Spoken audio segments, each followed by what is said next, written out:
So once again, I made a video demo file. So if you want to open this up and pick it up from this point, you can.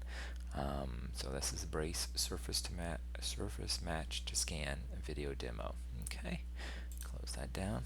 All right, so now we got to basically trim this out and make a solid out of it. Okay, so if you twizzle open the sketches again and go to the last sketch, sketch 6, there's kind of a Y shape that you see there. Okay, notice this is drawn right in the middle. You can draw this kind of anywhere because we're going to basically use it to trim out this surface. Okay, so I'll turn off the hand, and underneath the patch tools again, go to modify, go to trim.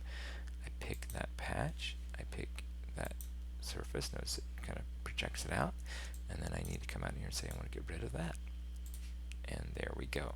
Okay, so that creates that basic shape there that is going to be the form we're going to use. Now with this form, you can create it any different ways. That simple sketch that I went in and did some arcs and did splines to kind of match it. Doesn't have to be this regular. It can be more of a rectangular type of shape if you wanted to do something like this. Okay, now the rest of this is pretty easy. Alright, let me go back to the home view. I'm now going to go to create, thicken, select that, and give it a second. Hopefully it's not crashing. That's kind of worrisome. It's thinking. Okay. I don't know where it came up with that value. I'm going to try to go this way with it. Alright. -1, let's see, millimeter. In this case, we're back to millimeters. I'll go a little thicker, 0.5. Okay, that looks good. Hit OK. So once again, it's the thicken tool. Now we've taken the surface, we made it into a solid, and from this point, you do any other type of solid manipulation. Now, because of that curve I used to cut out in this shape, it doesn't chain select real well on this. So sometimes you have to pick multiple ones, and I wouldn't be surprised that it kind of has an issue with doing this fillet as well. So you may have to be patient on some of these. Yep, it worked okay. It's kind of thinking some more. It's probably better to type in a value, see if it works. Just remember it's 1.5 millimeters, so like 0.5 millimeters probably a good number to use. Yeah, it's getting too big there. Let's do 0.6, a little bit bigger. Let it crunch away and think about it here. Although 0.9 where it wasn't bad. It's kind of nice form. There we go. Okay, and so that's that one. I don't know if I've ever shown you this with the fillet tool. If you've done one edge and you want to add a second one, you go underneath selections and you click on the add selections. Now it's going to restart, and I can go in and click on the back side of this and add in basically within the same operation another fillet. There we go, and I will make this one like 0.3. And when you do, notice it undid the first one when you added a new section. Now it's trying to do the two of them together. Okay, and give it a second to kind of crunch through this and work. Hopefully it will with these two values. And then you'll have two different sizes, one on the exterior and one on the interior. So that one was 0.6, that one's 0.3. Okay, that came out pretty good. Alright, hit OK to that.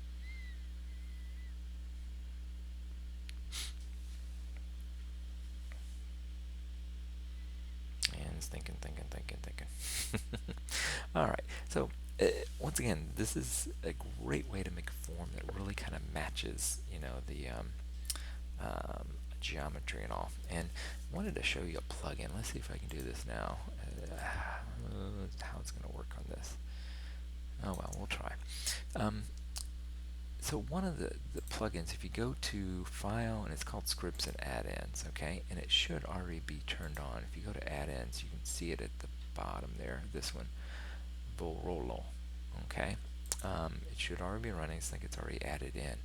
What this does is it creates a sketch. So it's underneath the, let's go back to model side.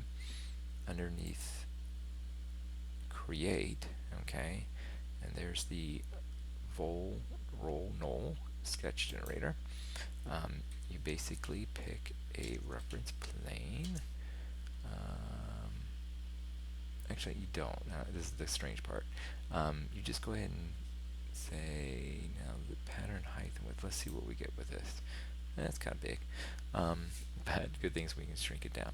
So it creates a new sketch. Okay, so our first thing is we need to change the, redefine the sketch plane. Alright, so in this case we'll pick this vertical plane. Alright, hit OK. Now I'll go in and edit that sketch. So you can see it creates this pattern with all these holes cut in it. Let's go edit the sketch, and what I'm going to do is basically select everything. Okay, and there's an option to do a sketch scale. So let's select point, and see if we can grab this other side and just scale this down. I guess it doesn't work that way. So we'll scale it down. I went too far, hang on.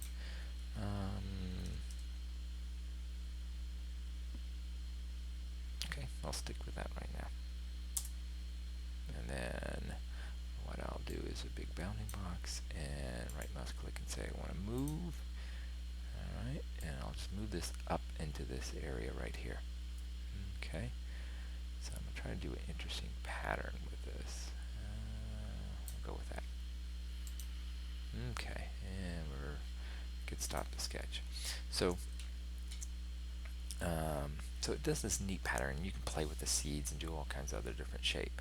Basically, all I want to do is just go in and create an extrusion off of this. Okay, pick several of these different things like that. Pull it out. Let it hit the form. And because of the complexity,